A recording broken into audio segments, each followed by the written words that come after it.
WWE is coming off of a pretty big weekend. I was at Elimination Chamber and then Monday Night Raw as well in Buffalo, New York. A crazy to think pay-per-view in the sense of some takeaways regarding being there in person and not just obviously the event and the results and stuff, but I've said it before, and I even said it on a little like recap video after Elimination Chamber itself the next day here on our YouTube channel.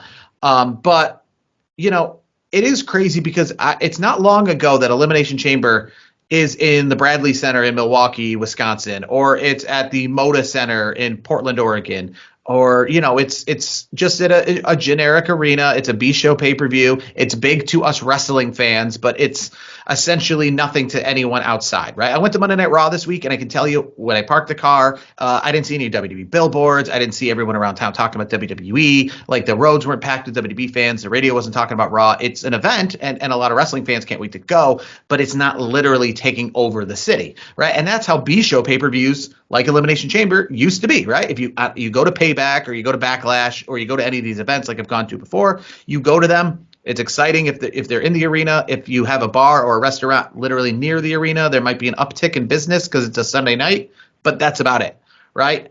Elimination Chamber felt like, and all these pay-per-views are now feeling like WrestleMania in that sense. And I didn't need to hear Triple H say about the fact that, this is going to be the highest grossing event, which he did in Rogers Center history. I mean, you could just see that, obviously, knowing how much tickets cost. But WrestleMania 18, I will say, because I wasn't there or anything, and I know that's probably a big event and a lot around it, like access. But I can say when it comes to like WrestleMania 6 being in Toronto versus Elimination Chamber, there was more to the non-wrestling fan to see that a wrestling show is in town than there probably was for WrestleMania 6 at the Rogers Center, because like I said, you have the billboards, you have the advertising all around town, you have the store, you have the other events going on. So it is kind of like going to I used to like to go to WrestleMania for just for the sole fact of that's the one time you can go to a wrestling event a year and it takes over a city. That makes it that if you're not a wrestling fan, you know that this isn't Raw, this isn't SmackDown. That like if you're a waitress at a local restaurant, you're like, hey, I don't follow WWE, and I know WWE comes to town all the time, but it's never like this. This is different. I can tell the difference. And that's like that these pay-per-views like Elimination Chamber are doing. And I remember like Royal Rumble back not far ago just being an arena pay-per-view, and now it's a WrestleMania event. So it's crazy in that regard, like that Elimination Chamber is there now, right? Brandon, I know you haven't gone to, a lot of pay-per-views in your time.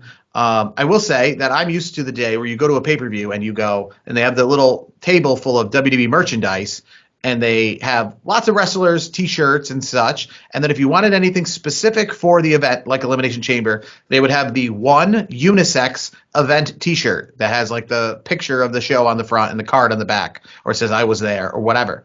That was it. They didn't have a store. They didn't have would you like Elimination Chamber with some Maple Leafs themage, some Raptors themage, some Blue Jays themage? Would you like an Elimination Chamber jersey, a hat? What kind of hat, actually? Would you like a blue hat, a fitted hat, a winter hat? Would you like a baby's hat? Would you like a girl's hat? You want some pants? You want some sweatpants? You want some jogging pants for the gym? Like, they didn't have all of that like they do now. It's crazy. Like, when it comes to just Elimination Chamber, you want a magnet, you want a key tag, you want some luggage accessories. Do you need like fridge magnets? Do you need like towels for the dishwasher? You can always use fridge magnets, by the way.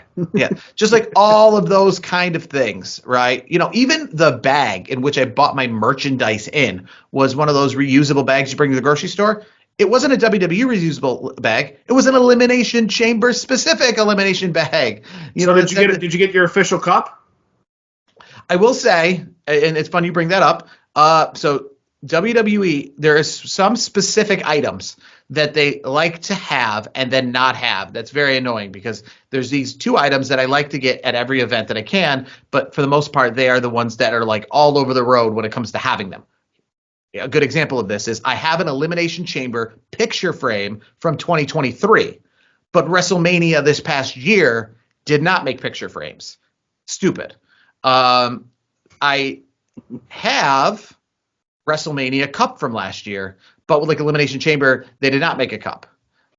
So there are like those annoying things where sometimes they'll make a cup. Like for WrestleMania, they always do. That's a given. But like I've got some SummerSlam cups and some Royal Rumble cups, but like sometimes they make it and sometimes they don't. And same with picture frames, because like I was at WrestleMania, I wanted a cool picture frame, take a picture at the event. There's no better souvenir in my eyes than a picture frame with your picture in it from the event.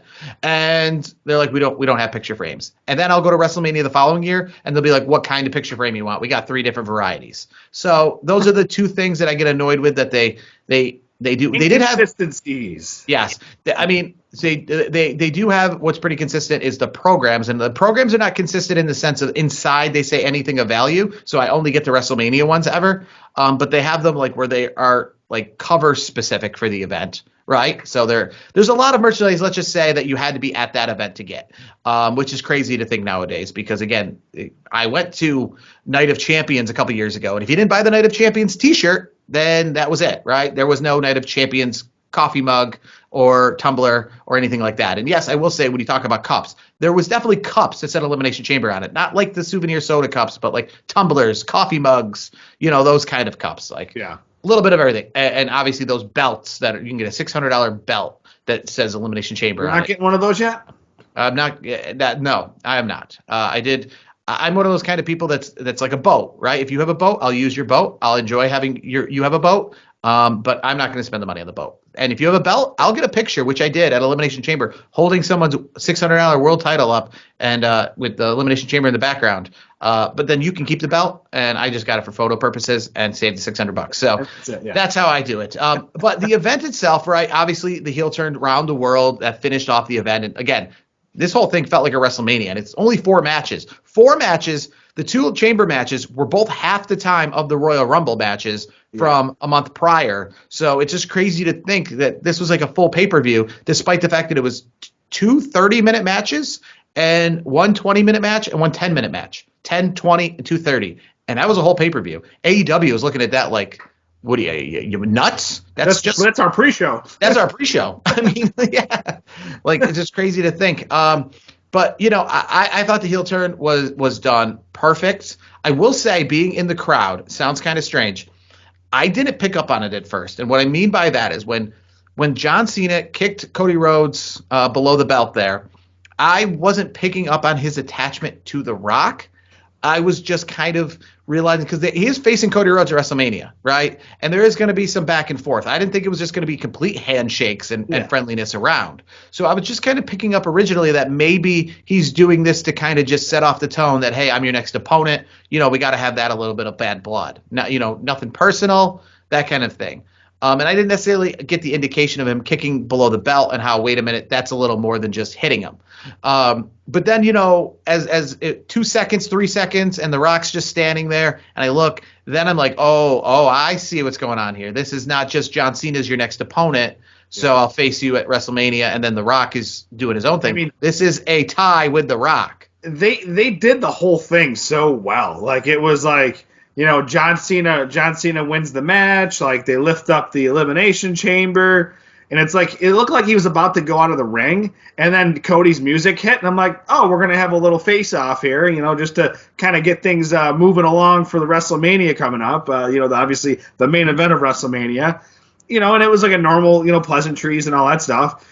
Then The Rock The Rock comes out because we're waiting for The Rock and Cody to have that conversation with the answer. But the one thing that was weird for me personally is, why the heck do we need to have a rapper Travis Scott in the ring? That made no sense to me. Like, I didn't understand Travis Scott's involvement at all. I will say, I didn't mind, because I knew Travis Scott was going to be there. That was like an announced thing. That whole segment, I think, went perfectly in regards to, because I was always wondering how we're going to do this segment, right? Because we obviously learned early on in the show, kind of like what I was saying on our preview show, is that I could see the segment being the main event, and it was, right? So the segment was the main event, but I was wondering how we're going to do that, where we make sure that fans aren't leaving the arena, because you obviously know between matches there's like 20 minutes. So how are we going to do this so that people realize that this is still coming up and maybe don't forget about it, because it's a segment. They did it seamlessly, where essentially the chamber ends, but like Cody comes out essentially unrelated to the segment, kind of ties it all in, because we know he has a segment, but comes out, and then you're like, oh, this is how we introduced the segment. without having a commercial in between. So I thought that was done perfectly. Yeah, but here's the thing, though. The Travis Scott part, it made no sense. No, the Travis Scott part didn't make any sense. And I would say I did like Travis Scott in the sense of him just coming out as part of the entrance, because I thought it kind of gave The Rock like a WrestleMania kind of entrance. It kind of put Travis Scott out there as like gave him a purpose, because we're like, why is he here? So when Travis Scott came out like as part of The Rock entrance, I thought, okay, that's a cool mashup. That's a cool tie-in. The Rock comes out. It's like when you have a band playing your theme song. That's kind of cool. A different little song. Travis Scott's there. And then I thought Travis Scott went to the back. I like wasn't even really paying attention to him walking to the ring with The Rock. They did like the fist bump and stuff, and I was like, all right, hurts cool. Cody. And then he comes out to the actual ring and gets involved. Yeah, I don't really understand that. Cody legitimately got hurt from Travis Scott. That's not a good look. Like, we shouldn't have WWE performers, doing things physically like that. Like, it doesn't make sense. We did have IShow Speed, but most of the stuff happened to him. But that's different. He's the one. Like, Travis Scott was laying in those. I think it's more like elbows. It looked like hitting him right in like the eardrum, which I heard Cody actually got really hurt from. I did see that Travis Scott is training in the back to get involved, but yes, I just don't understand his need at all to be there. Like, what is that like? He could just be at WrestleMania because his song is the theme song, and that's like enough.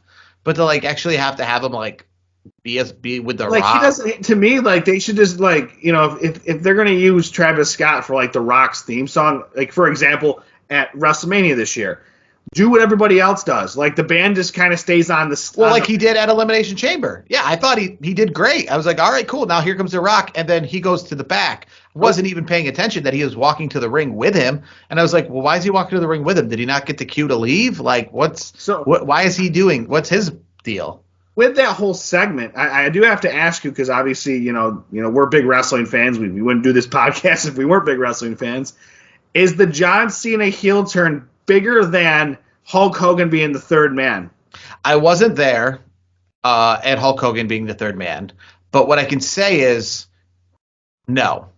I can say no and here's the reason kind of why. Wrestling was a lot more protected back then, and not saying anyone saw this coming, but wrestling was a little more protected back then. Agreed. So anything that happens back during the more protected eras is more of a surprise because of that. But also, this has been kind of something that has been, I want to say, talked about so much. So many people have been wanting it and asking it. We're going to see a heel John Cena, these kind of things. So it is a little more like I could see it happening because, again, now we don't live in this protected era where people are talking about the ideas of it happening. I don't believe, and again, wasn't even really a big wrestling fan in 1996, but from going back and watching timelines, other than a few smart marks out there, no one was really like asking for a Hogan heel turn. No one was like, "Oh, when's he going to turn heel? We should see a heel turn," kind of thing. It was like a 23rd hour kind of thing, because I've listened to Eric Bischoff talk about it many a times over the years. Sting was the original guy. Yeah, Sting. Well, they said Hulk was number one, but Hulk for a while wasn't really they still didn't get a solid answer until the last minute. So Sting, you're like you said, Sting was the next guy up. I mean, I'm glad things worked out the way that it did.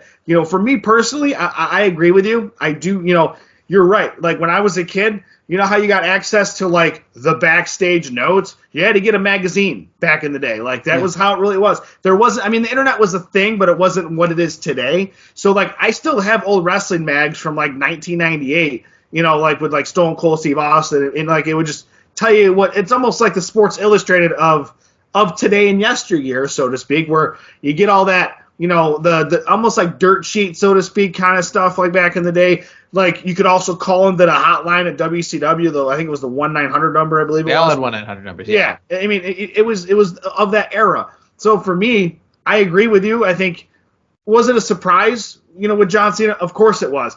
I was watching it and actually, by the way, my friend who wasn't able to make it for Royal Rumble actually came over for his first ever wrestling experience, and he enjoyed it. It was he enjoyed the whole experience. and he got to see John Cena turn heel on his first night watching wrestling. So that was kind of cool. So I mean, overall, the whole segment was good. I think it was well done. Hulk Hogan's, the third man, that still takes the cake. Elimination Chamber as a whole was a good show. Yeah, I will say this much, and if Triple H is listening, which you're not, but if somebody out there who's a fan of Triple H's is listening, which is probably more likely just wrestling fans, this John Cena turning heel, this kind of surprise, this whole thing that happened, this is what we want as wrestling fans, right? Like you said, a surprise, okay? Mm-hmm. And WWE right now, right, what we've seen and what I've complained about a lot is so much curtain pulling, like so much looking behind the scenes. And one of those things that I think I'm just about done with, and I've even heard it now too from more reputable people. Like if you don't want to listen to our little only podcast every single week, you can listen to like the Dave LaGreca's, who are like more like national syndicate radio for like wrestling, as well as like other major people who go to these shows and cover it on a much more larger scale than we do with their millions of followers. And they're now saying the same things, which is good to hear. Listen, I think we're done with those press conferences. I'm done with them, right? I've been done with them for a while. I like the Triple H part where he does the Triple H, like how many people were here, like those kind of things. But we don't need to hear from the wrestlers, right? The reason you have press conferences after football or basketball games is because after a Sunday night football game where they play, the next time you're going to hear, or the only time you're going to hear from an athlete, is at a press conference. There isn't a Monday Night Raw, which is where the football players get together and talk on television, right? They don't have Monday Night Raw. They don't have SmackDown, okay? They have games. So that is their Raw. Their Raw is the press conference or the pre-conference or whatever, right? We have Raw. So if The Rock or John Cena, they want to chit-chat about what happened, or they want to talk, or they want to make a statement, like John Cena dropping the mic, that's what the opening of Monday Night Raw is for. When Roman Reigns beat The Undertaker at WrestleMania 33, the next night on Raw, he came out, he got booed, everyone like chanted all this stuff at him as they do every after WrestleMania crowd, and he stood there, he quietly just stood there, then he said, "This is my yard now," dropped the mic and left, and it was like a big impact. Perfect promo. Back in the day, he would have done that during the press conference. They would have had Roman Reigns come out after he beat The Undertaker, maybe said, "This is my yard now," and done that like in the back at the press conference, right? That's what Raw's for. Raw is for the John Cena where he came out at the press conference, just dropped the mic and took off. That would have been a great open for Monday Night Raw. Him come out, his music hit, he come to the ring, he sit there for 5 minutes, not do anything, everyone just scream and yell, and then he looks like he's going to talk, drops the mic, walks out. That's what Raw and SmackDown are for. That's right? how you should do it, yeah. And specifically, I think The Rock has killed these press conferences. This is why I think a lot of people are on board with getting rid of them, is because The Rock, unlike a lot of these other people, are really coming out of character for them. Some of the other people stay in character to an extent, but like The Rock is completely out of character. And it like just derails this whole thing. It's the reason why we went into Elimination Chamber not wanting The Rock, just sick of this, because we're like, dude, like whatever is anything good about this, you're like trying to sabotage at the same time. Yeah. And this segment was awesome. I say, maybe Rock, maybe you're right. Maybe you were thinking 10 steps ahead and we didn't see it coming, and it was a much better turnout than what I thought we were going to see. And I was literally like, I don't even want to see The Rock. This is just stupid. This is ruining my wrestling experience, in fact. And then obviously did a 180 there and made it. So I appreciate that. But again, stay out of the press conferences where you talk about, I love this character. This character is really great. I'm a big fan of playing the final boss. We don't need that right now. It doesn't add to the program, right? It's not adding to anything really. Like Triple H's gimmick adds to the sponsors, adds to the people who pay the money for WWE to come to town, gives them that whole update on the whole financial impact of the event. The Rock coming out of character and talking about like director's cut version of how this whole segment came together. We don't need that. Wrestling fans don't need it. Like the Visitors Bureau of Toronto, Ontario don't need it. So like, don't do it. Like, just be done. You walk away. We don't have a press conference. Well, we don't need to hear from you. We'll hear from you again on Raw and SmackDown. I also don't want to see them do like the behind the scenes part where like, this is how it all came together, where John Cena turned heel, like backstage kind of thing. I don't want to see in the middle of it. Yeah. to keep away from it for a little bit. Like, let's let it simmer for like a year or two, like after like Cena retires, and then if they want to bring it out as a special, then it would be cool. WWE, I think right around the time when the network was a little newer, they were doing those WWE 24s, 24/7s or whatever. And a lot of them were like for WrestleMania, but they were like, they came out after SummerSlam or at the next year's WrestleMania. Yeah. And that's what we need. We don't need them during WrestleMania, right? We don't need The Rock to be. This is literally in the middle, right? It ruins the mystique of this of the show.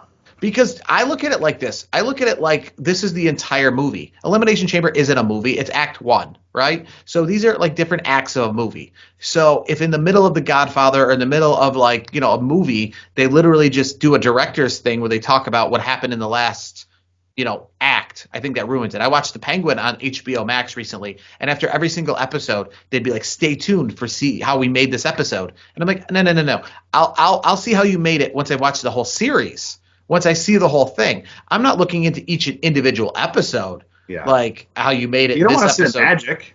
Yeah, exactly. And part of why this magic works, right, is because of what we saw on Saturday. So this whole thing where people are like, hey, wrestling's fake, kayfabe's dead, like just get over it. Well, no, because why the John Cena thing worked is because of that. That is an example. So when you say pulling back the curtain doesn't do anything, it doesn't ruin it. It's kayfabe. It's dead. Wrestling is fake. Get over it. This is how it's done now. That's not how it's done now. Sorry, to like the people who are like the Michael Coles of the world or whatever, or who want to just be like, hey, that's the old way of thinking. It's not like that anymore. It is like that now. It is. It's exactly like it is how it's always been. Why is it? Because what we saw on Saturday and the reaction of people is a reaction of them reacting to something about how it's always been. Yeah. So, like, that's how this is. We like that magic, right? So don't be like, oh, you don't really care. We do care, because if we didn't care, Saturday wouldn't have mattered. Saturday wouldn't have been what it was. It was only what it was. What did you think of Saturday's results overall? What did you think of the matches? Well, I mean, very predictable. I did, I have to say, though, I personally enjoyed being at Elimination Chamber better than the Royal Rumble. I thought it was a better event overall, and I love the Royal Rumble. The Royal Rumble, you can't get wrong. But what I loved is just there's some things that WWE hasn't been doing lately, and they did a lot of it at Elimination Chamber, and that's sometimes doing some of the things we'd have to wait down the line for on Raw and SmackDown, doing it on the pay-per-view. And a good example was the kickoff. Jade Cargill coming right out and doing that kind of thing that you might have just seen her do on an upcoming Raw and not like taint the match. Just do the Elimination Chamber, and then we'll get at this another time. But no, they tied it right in right then and there. And I thought that was awesome. And then Randy Orton making his return after Kevin Owens and Sami Zayn.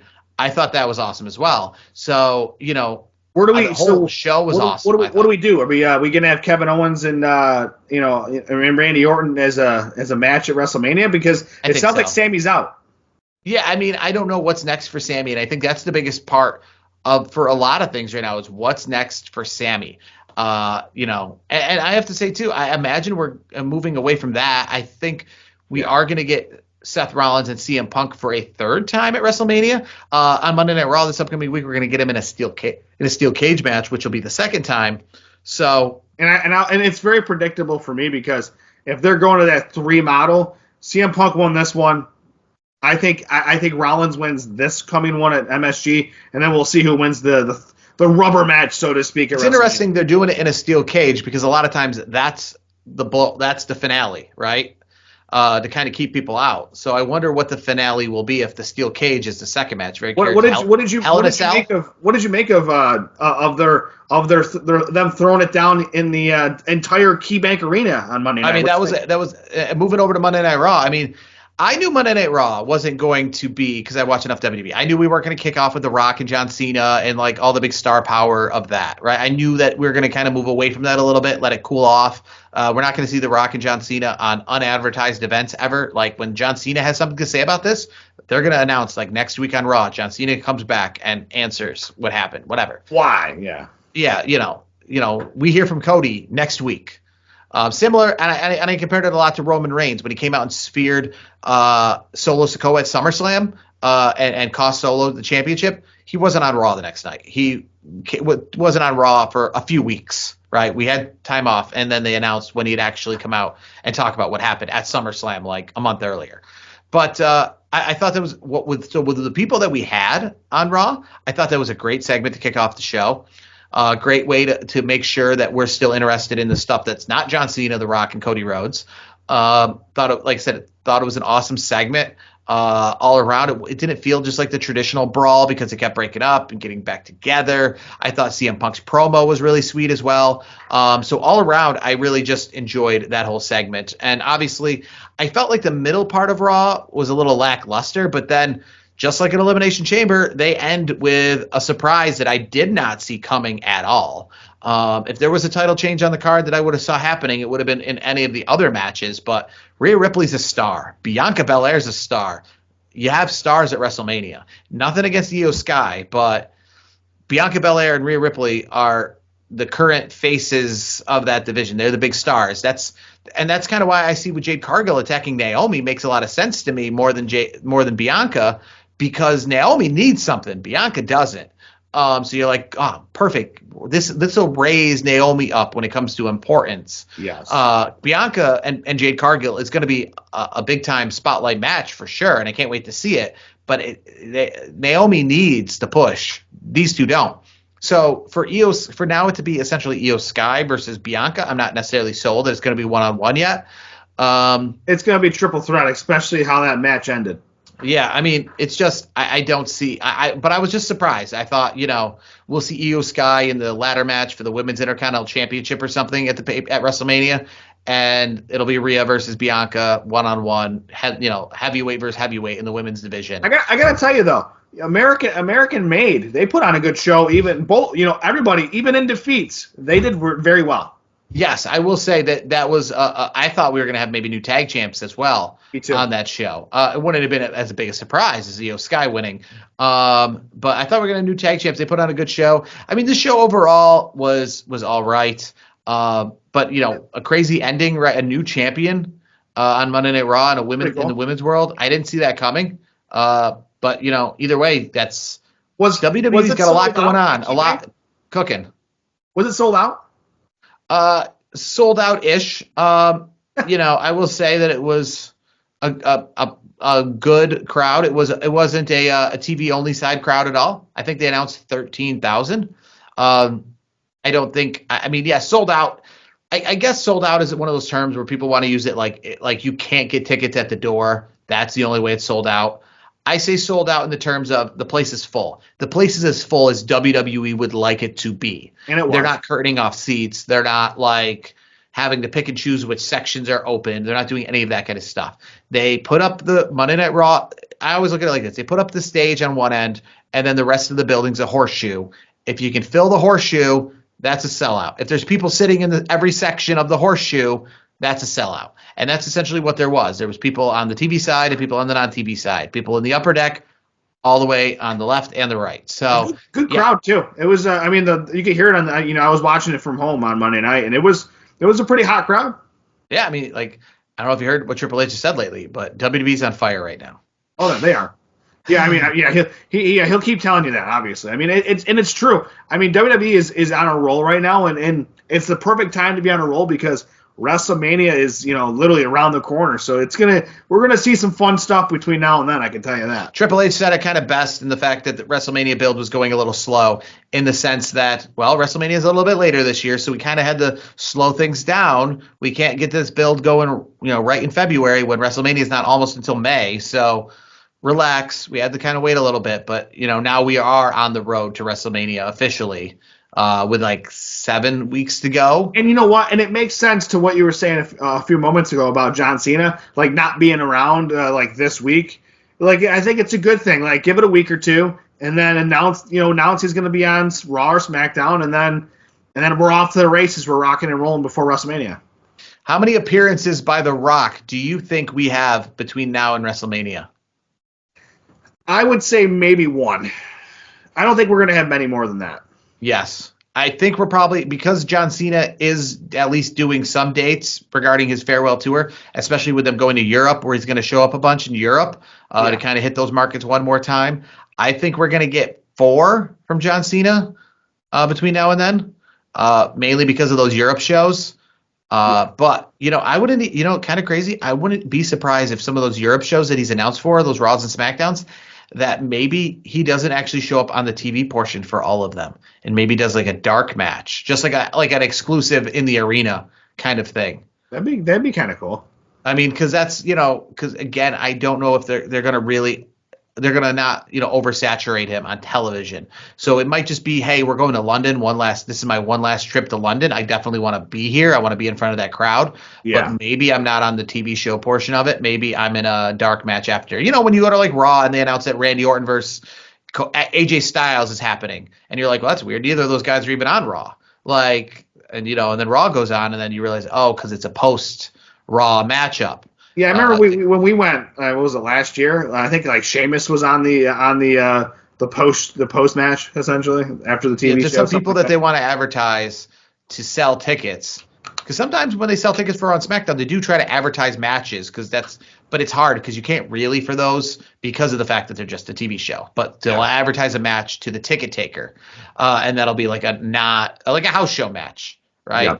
Like a non-TV match. But a big week for WWE. We're on the road to WrestleMania. It's weird there's no Saturday night main event between now and then. And a lot to talk about, essentially, when it comes to WWE between now and WrestleMania. So should be interesting. I will say a great setup at the Rogers Center, the second largest building, I guess, in Canada for WWE. A hot crowd, a big event feel. I did actually like it a little bit better than Royal Rumble when it comes to the setup, because it's at a baseball stadium and they weren't trying for the full place. So the ring was not like where the 50-yard line would be. It's more like infield like. So I had an upper deck ticket, which I would take all day for WrestleMania if I had the same ticket, because I had a perfect bird's eye view. The ring wasn't 50 yards from me. It was right below me. And so just all around, like I said, great time.